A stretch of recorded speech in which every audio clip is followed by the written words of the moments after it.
Loan राहत कहीं बन ना जाए आफत।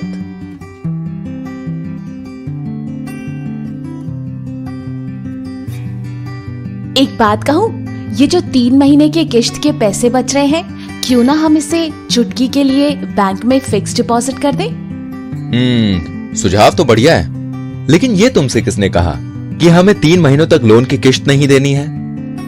पड़ोस वाली माला ने बता रही थी कि उसके पति को बैंक से कुछ मैसेज आया था, शायद उसी में लोन किश्त राहत के बारे में बताया गया होगा। ऐसा बिल्कुल नहीं है, उन्हें जरूर कुछ गलतफहमी हुई है। हाँ, वो कैसे? बताता हूँ। सबसे पहली बात तो ये है कि भारत सरकार ने इन 3 महीनों के लिए किश्त भरने में सिर्फ राहत दी है। इसे लोन माफी नहीं समझना चाहिए। ओह, तो इसका मतलब है कि इन 3 महीनों की लोन किश्त आगे चल के चुकानी पड़ेगी? बिल्कुल, और यही नहीं, इन 3 महीनों तक ब्याज भी जुड़ता जाएगा, जो कि बाद में किश्त के साथ चुकाना ही पड़ेगा।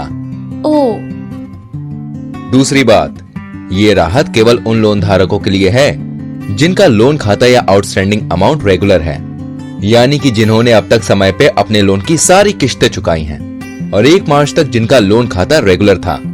चलो शुक्र है कि हमारा लोन खाता रेगुलर है, तो फिर क्या हमें इस लोन राहत का लाभ उठाना चाहिए?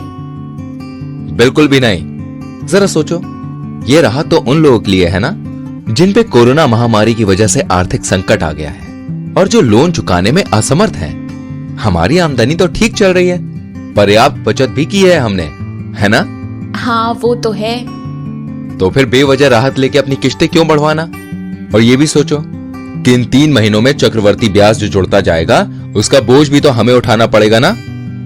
मान लो अगर भविष्य में ब्याज दरें बढ़ गई तो बेवजह अतिरिक्त रकम भी चुकानी पड़ जाएगी। इन सब झंझटों में क्यों पड़ना? जब हम लोन चुकाने में समर्थ हैं, तो अपनी किश्त चुकाने का नियम भला क्यों तोड़ें? अरे अरे, कहां चली? अच्छा हुआ कि मुझे पता चल गया। अब मैं तुरंत माला को भी इस बारे में सचेत कराती हूँ। बिल्कुल, क्यों नहीं?